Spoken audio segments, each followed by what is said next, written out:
할렐루야. 수요 예배 참석하신 모든 분들에게 하나님을 더 가까이 하고 싶은 영적인 갈망이 회복될 수 있기를 주님의 이름으로 축복합니다. 오늘은 그래서 설교 제목을 본문 8절에 기록된 나의 영혼이 주를 가까이 따르니라고 정하게 되었습니다. 잘 아시는 것처럼 우리 성도의 삶이라는 것은 우리 주님과의 관계에 모든 것이 달려 있습니다. 이 단순한 진리를 성도는 기억하며 이 땅을 살아가야 합니다. 그런데 이게 참 생각처럼 잘 되어지지 않습니다. 그렇지요? 머리로는 잘 알겠는데 막상 현실의 벽은 너무 높게 우리 앞에 버티고 서 있는 그러한 경우를 우리가 자주 보게 됩니다. 적지 않은 분들이 이 코로나 상황 가운데서 신앙적으로 영적으로 침체기를 맞는 분들이 많이 계십니다. 코로나 블루라는 것은 믿음이 있다고 그냥 비껴 지나가는 것은 아니다라는 것을 우리는 보게 됩니다. 대충 계산해 보더라도 벌써 만 2년이라는 시간이 흘러갔습니다. 2020년 2월 마지막 주간에 우리 교회도 온라인 예배로 전환했던 그런 기억이 있거든요. 그러니까 벌써 2년이 훌쩍 지나버렸습니다.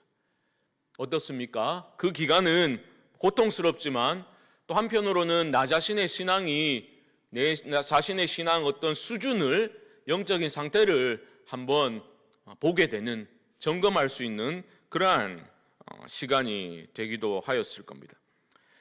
시행착오의 반복이 우리의 인생이겠지만 저는 그런 생각을 합니다. 우리가 어려울 때에 신앙적으로 행동한 것이 전혀 발견되지 않는 그러한 인생의 페이지들이 너무 많으면 곤란하지 않겠는가 그런 생각을 해보게 됩니다. 어려울 때에 믿음으로 결단하고 믿음으로 몸부림쳤던 믿음으로 좀 살아보려고 몸부림쳤던 그런 좋은 과거를 축적해 나간다 그러한 심정으로 지금 여기의 삶에 우리 모두가 좀 더 충실해질 수 있기를 주님의 이름으로 축복합니다. 시편 63편을 오늘 들고 온 것은 제가 좀 전에 광고 말씀드렸던 것처럼 내일부터 시작될 주와 동행 40일 새벽 기도회를 한번 우리가 마음으로 준비하면 좋겠다 그러한 생각이 있어서 들고 왔습니다. 오늘은 사순절의 시작을 알리는 제의 수요일입니다. 물론 우리 교단에서는 사순절을 그렇게 지키지는 않지만 이것이 이 사순절 기간이 어쩌면 영적인 침체에 빠지기 쉬운 이런 어려운 상황에서 어쩌면 무력감에 사로잡혀 있는 우리 성도님들이 이 기간을 계기로 하여서 좀 영적인 회복이 있으면 좋겠다 그러한 마음으로 기도하는 마음으로 그렇게 이 행사를 준비하게 되었습니다. 결국 우리는 주님을 가까이 따르게 될 때에 진정한 삶의 회복을 경험하게 되는 겁니다. 그게 하나님이 가르쳐 주신 바요 성경이 우리에게 보여주고 있는 약속이기 때문입니다. 오늘 시편은 그 표제가 말해주는 것처럼 다윗이 유다 광야에 있을 때 지은 시입니다. 광야는 고생스러운 곳이죠. 고통이 있는 삶의 자리입니다. 하지만 역설적으로 광야는 하나님으로 인해서 진정한 만족을 누릴 수 있는 장소이기도 합니다. 왜냐하면 광야에서는 아무것도 바라볼 것이 없기 때문입니다. 의지할 것이 하나도 없는 곳이 광야이기 때문입니다. 광야는 내가 지금껏 믿고 의지하며 살아왔던 것들이 아무 소용이 없구나라는 것을 깨닫게 되는 그러한 자리입니다. 그래서 광야는 하나님 한 분만을 바라볼 수밖에 없는 그러한 장소입니다. 인생의 광야 경험을 우리가 하게 될 때에 성도는 정신을 바짝 차리고 올바른 방향 설정을 해야만 합니다.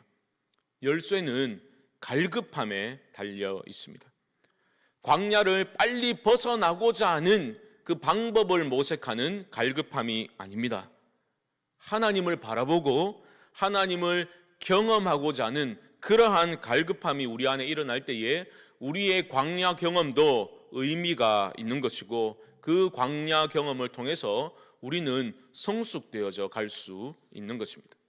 다윗은 그런 갈급함이 있었던 사람이었습니다. 1절과 2절에서 그 갈급함을 우리는 볼 수 있는데요. 1절 말씀 먼저 보십시오. 제가 읽습니다. 하나님이여 주는 나의 하나님이시라. 내가 간절히 주를 찾되 물이 없어 마르고 황폐한 땅에서 내 영혼이 주를 갈망하며 내 육체가 주를 앙모하나이다. 우리가 이 땅을 살면서 하나님의 은혜를 누리고 승리하는, 믿음으로 승리하는 삶을 살아가기 위해서는 우리에게 이게 있어야 됩니다.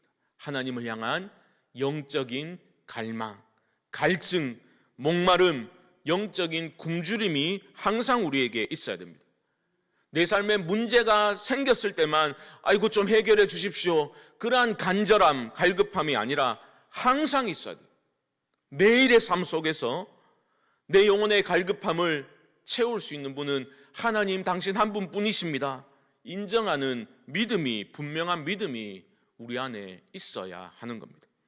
여러분에게는 이러한 믿음이, 분명한 확신이 있으십니까? 나에게 참된 만족과 기쁨과 평안을 주실 수 있는 분은 오직 우리 주님 한 분뿐이심을 여러분 믿고 살아가고 계십니까? 이런 믿음이 있는 성도라면 은혜를 향한 갈급함이 발견되겠지요. 예배를 드릴 때도 그 마음에 갈증, 갈급함이 있는 사람은 그 예배 드리는 태도와 자세와 눈빛에서 그 간절함을 읽을 수가 있습니다. 제가 집회를 한번 인도해 보면 그런 간절함이 느껴지는 청중들을 만날 때가 있습니다.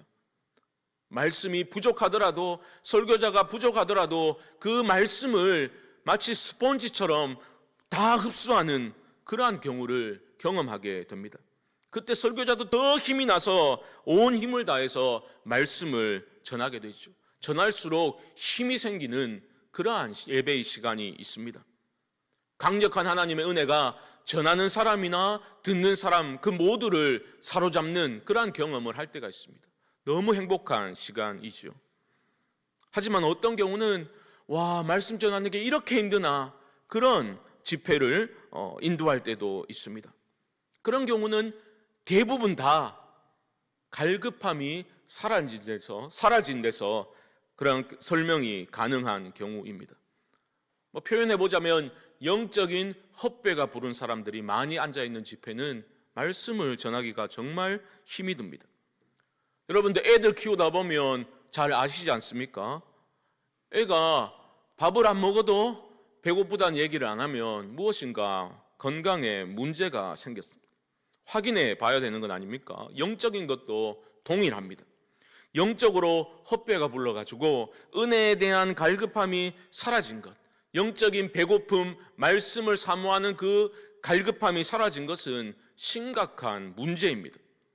여러분, 은혜를 사모하는 그러한 갈급함이 사라지지 않는 그런 은혜가 여러분을 사로잡을 수 있기를 주님의 이름으로 축복합니다. 은혜를 사모하는 그 갈급함이 내 안에 살아있으면 그 사람의 삶에는 결코 소망이 끊어질 수가 없는 겁니다. 그런 영적인 갈증은 역설적으로 누리면 누릴수록 더 깊어지는 것을 우리는 경험하게 됩니다. 영적인 갈망은 은혜를 누리면 누릴수록 더 커져만 가는 것입니다. 더욱 하나님을 바라보게 되고 나의 전 존재가 하나님을 향해서 서게 되는 것입니다. 한마디로 하나님께 집중하는 그러한 삶으로의 변화가 일어나게 되는 것입니다. 이것을 시인은 2절에서 이렇게 표현하고 있죠. 2절 보십시오. 내가 주의 권능과 영광을 보기 위하여 이와 같이 성소에서 주를 바라보았나이다. 주의 권능과 영광이라는 것은 성소에 임한 하나님의 임재를 가리키고 있는 겁니다. 그러므로 시인이 말하는 성소에서 주를 바라보았나이다 라는 말은 하나님의 임재를 바라보았다라는 말인데, 주목해야 될 것은 여기서 바라보다라는 이 단어의 용례를 분석해 보면요, 구약의 선지자들에게 하나님의 말씀이 임하는 것과 임할 때에 사용된 그러한 단어임을 발견할 수가 있습니다. 무슨 말이냐면 하나님의 말씀이 임하게 될 때에 선지자들은 하나님이 보여주시는 것을 보았거든요. 하나님이 보여주시는 것이 바로 비전입니다. 이것이 우리에게 무엇을 가르쳐 줍니까? 하나님의 임재를 사모한다라는 것은 바로 그 하나님의 말씀 가운데 드러난 하나님의 뜻을 기뻐하고 그 뜻을 기준과 비전으로 삼고 살아가는 것을 의미하는 것입니다. 여러분 꼭 기억하십시오. 하나님의 은혜는 말씀의 은혜와 별개로 존재하지 않습니다. 말씀과 별개로 은혜는 주어지지 않습니다. 오늘 말씀처럼 나의 영혼이 주를 가까이 따르니라는 것은 여러분 어떤 느낌이 아닙니다. 아이고 이번 한 주간 좀 컨디션 좋았다. 주님이 좀 가까이 계신 것처럼 막 느껴진다. 그런 느낌이 아닙니다. 내 영혼이 주님을 가까이 따른다라는 말은 내가 주의 말씀, 그 생명의 말씀을 읽고 묵상하고 그 가운데 얻은 깨달음과 순종을 통해서 주 안에 온전히 거하게 되는 그러한 삶을 의미하는 것입니다. 다시 강조드리지만 날마다 하나님의 말씀을 가까이 하시되 여러분 형식적으로 하지 마시고 마음을 기울여서 은혜를 향한 갈급함을 가지고 말씀을 가까이 하실 수 있기를 주님의 이름으로 축복합니다. 여러분 가난하고 겸손한 마음으로 하나님의 은혜 아니면 살아갈 수 없습니다. 그러한 갈급함을 가지고 주와 동행 40일 기도회를 여러분 한번 참석해 보시기 바랍니다. 매일매일 몇 구절씩 곱씹으면서 말씀을 곱씹으며 주님이 걸어가신 이 마지막 한 주간의 그 발걸음들이 나에게 도대체 무엇을 안겨다 주었는지를 여러분 묵상하시고 그 말씀 가운데 여러분 집중하게 될 때에 여러분의 메마른 심령에 은혜의 단비가 내리게 될 줄 믿습니다. 그러한 복을 여러분 누리실 수 있기를 바랍니다. 이처럼 은혜를 갈망하고 주를 바라보는 사람들에게는 하나님이 어떤 복을 주십니까? 광야에서 즉시 건져내시는 게 복이 아닙니다. 그게 아니라 모든 상황 속에서도 나와 함께 하시는 하나님을 보게끔 이끌어 가십니다. 나의 문제보다 하나님 더 크십니다. 이 고백을 하나님은 이끌어내고야 마시는 겁니다. 여전히 하나님 이 상황 가운데 나와 함께하고 계시는구나, 다스리고 계시는구나 확신하는 복을 우리에게 내려주십니다. 이게 바로 확신의 복입니다. 확신이라는 것은 내가 힘주어 결단한다고 주어지는 것이 결코 아닙니다. 하나님의 은혜가 임해야 됩니다. 하나님의 은혜가 임하고 하나님이 그 사람의 믿음의 눈을 활짝 열어주셔야 함께 하시는 하나님, 내 곁에 계시는 주님을 확신할 수 있게 되는 겁니다. 여러분, 이 확신이 있으면 그 다음에 무엇이 나오게 될까요? 찬양이 터져 나오게 됩니다. 믿음의 찬양이 터져 나오게 되는 겁니다. 3절 말씀 보십시오. 주의 인자하심이 생명보다 나음으로 내 입술이 주를 찬양할 것이라.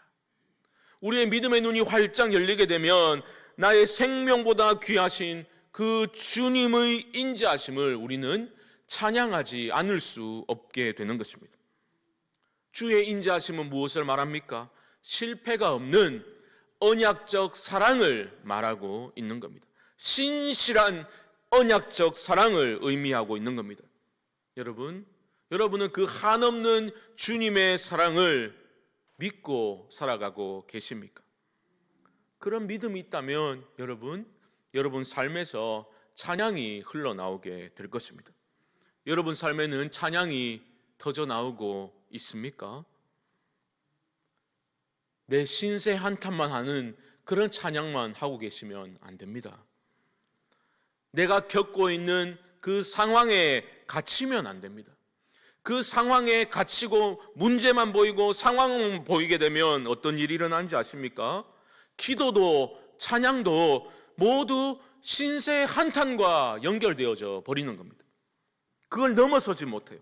물론 어려운 일 당할 때 내 마음을 하나님 앞에 토하며 내 어려움을 하나님 앞에 아뢰는 것은 너무나 소중한 일입니다. 하지만 그 신세 한탄과 내 삶의 억울함에 얽매여 있는 그것 또한 문제임을 여러분 인식하셔야 됩니다. 거기에 갇히면 안 되는 거예요. 찬양도 기도도 신세 한탄으로 끝나면 안 되는 겁니다. 내 상황보다 더 크신 주님을 바라보고 그 주님을 신뢰하며 주님의 그 크심을 찬양해야죠. 그 실패가 없는 하나님의 사랑, 여러분들 향한 그 실패 없는 하나님의 사랑을 여러분 찬양해 보시기 바랍니다. 그때 진정한 삶의 회복이 시작될 줄 믿습니다. 결국 신앙의 핵심은 무엇입니까? 하나님을 신뢰하는 것 아닙니까? 내 삶이 평탄하고 아무 가정에 문제가 없고 먹고 사는데도 아무 문제가 없을 때, 일들이 술술 풀려나갈 때 신뢰하는 게 아니죠.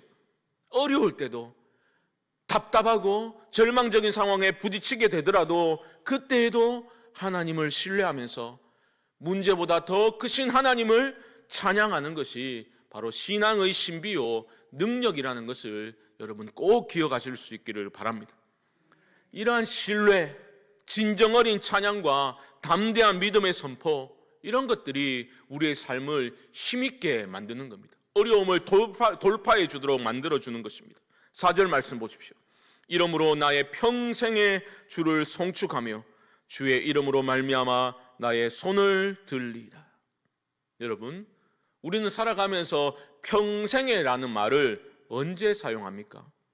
내 평생 네 고생 안 시킬게, 이런 말을 속은 분들 많이 계실 건데, 진정성을 가지고 어떤 것들을 표현할 때 우리는 평생이라는 말을, 나의 모든 것을 걸 수 있겠다 확신할 때 평생에라는 표현을 사용하지 않습니까?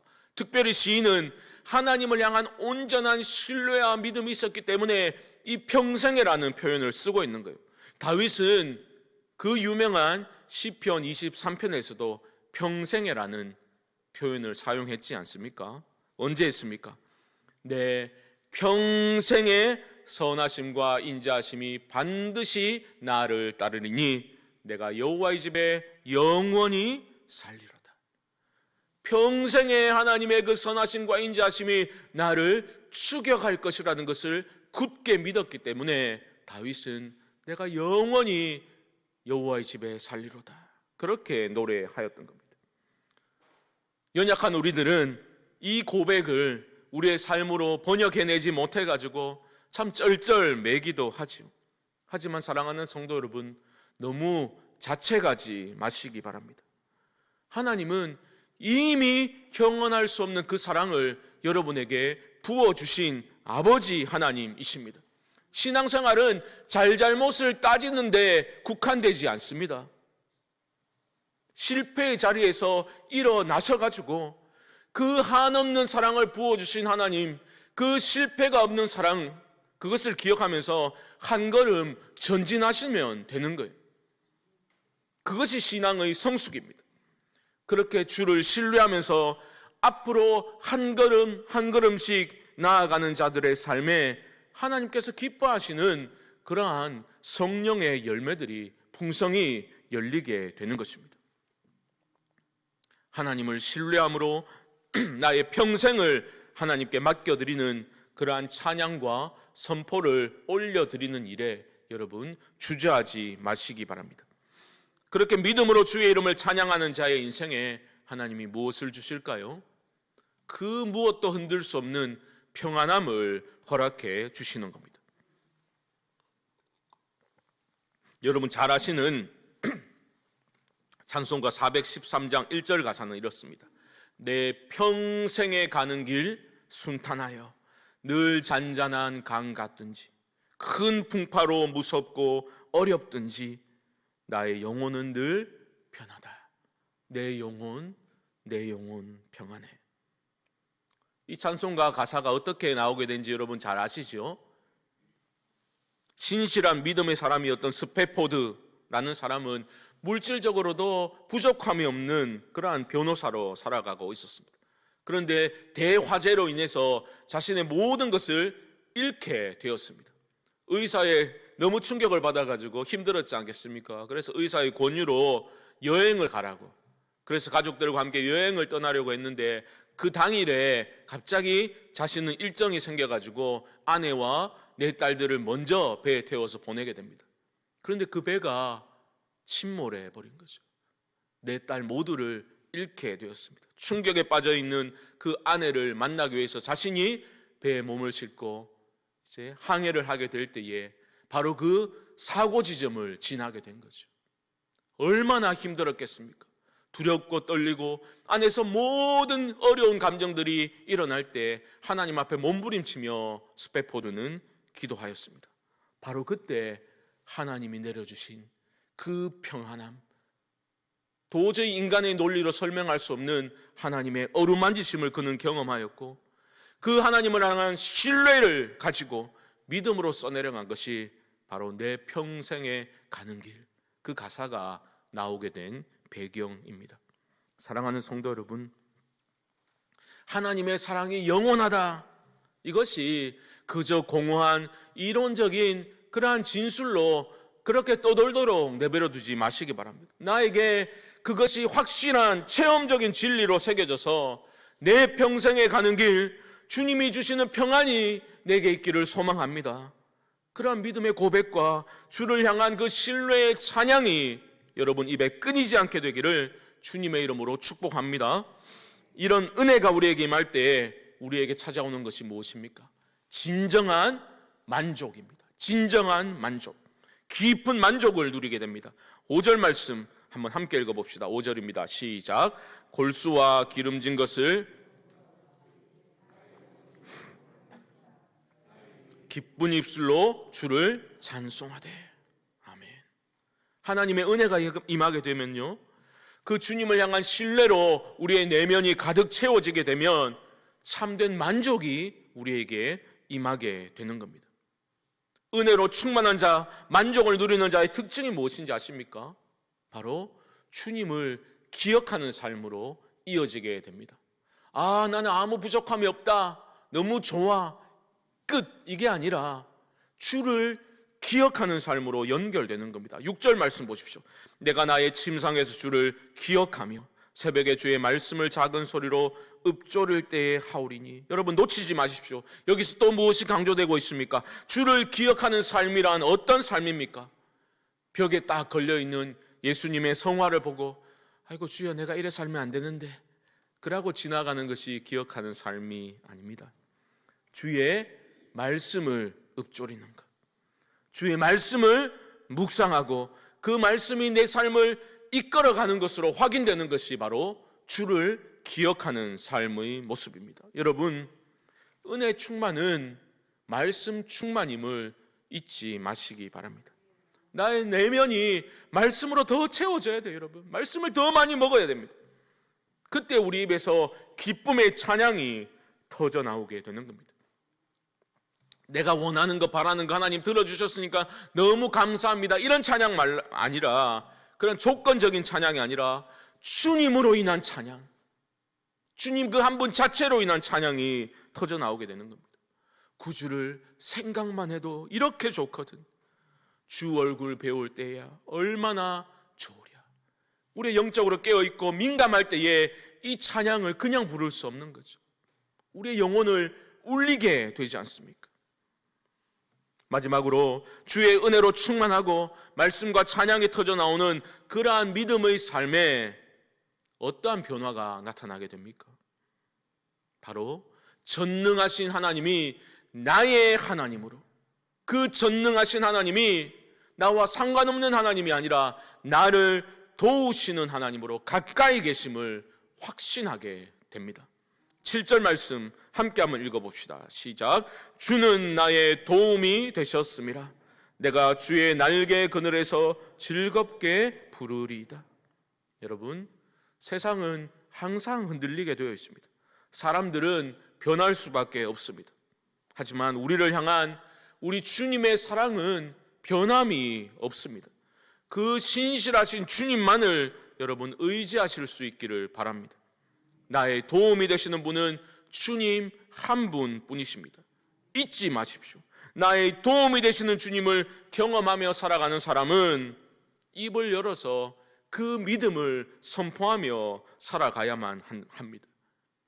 살아가면서 그 믿음이 흔들릴 수는 있겠죠. 하지만 영 주저앉아 버리는 인생이 되도록 하나님이 내버려 두시지 않습니다. 하나님의 강한 두 손이 나의 연약한 양 어깨 위에 놓여 있음을 확신하는 사람은 더욱 주님을 의지하며 믿음으로 나아갈 수 있게 되는 것입니다. 그런 믿음이 있을 때 오늘 본문 마지막 8절의 고백이 우리 안에서 터져 나오게 될 것입니다. 8절 보십시오. 나의 영혼이 주를 가까이 따르니 주의 오른손이 나를 붙드시거니와. 여러분, 살아가다 보면 전혀 예상하지 못했던 문제를 만나게 됩니다. 우리를 너무나 당혹해 만드는 일들을 직면하게 될 때가 있습니다. 바로 그때에 영원한 반석이 되시고 내가 너를 떠나지 아니한다, 영원히 너와 함께 있으리라 하신 그 주님의 약속의 말씀을 굳게 붙드시고 그렇게 어려울 때에 더욱더 주님께 가까이 붙으실 수 있기를 바랍니다. 나의 영혼이 주를 가까이 따르니 주의 오른손이 나를 붙드시거니와. 여러분, 이 얼마나 놀랍고 아름다운 신앙의 고백입니까? 어려울 때에 주님께 더 바짝 붙으시기 바랍니다. 양은 목자에게 붙어 있기만 하면 되는 거예요. 양의 생명과 양의 안위를 책임지는 것은 목자의 일입니다. 우리는 붙어 있기만 하면 되는 것입니다.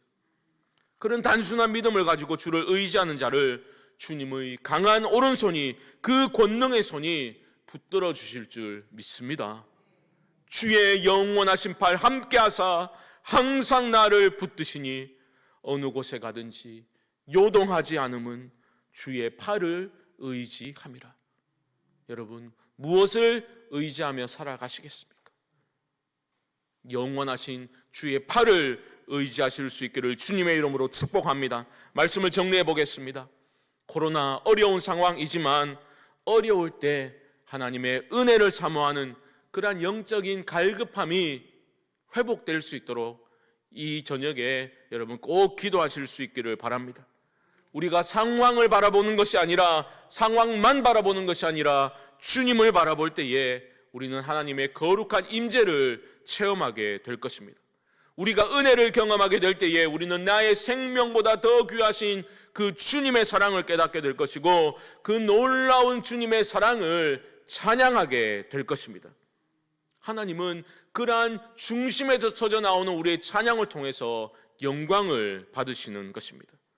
그리고 여러분, 탄식과 원망과 불평과 부정적인 소리들을 계속 내는 것이 아니라 입을 열어 하나님을, 크신 하나님을 높여 찬양하실 수 있기를 바랍니다. 찬양을 하십시오.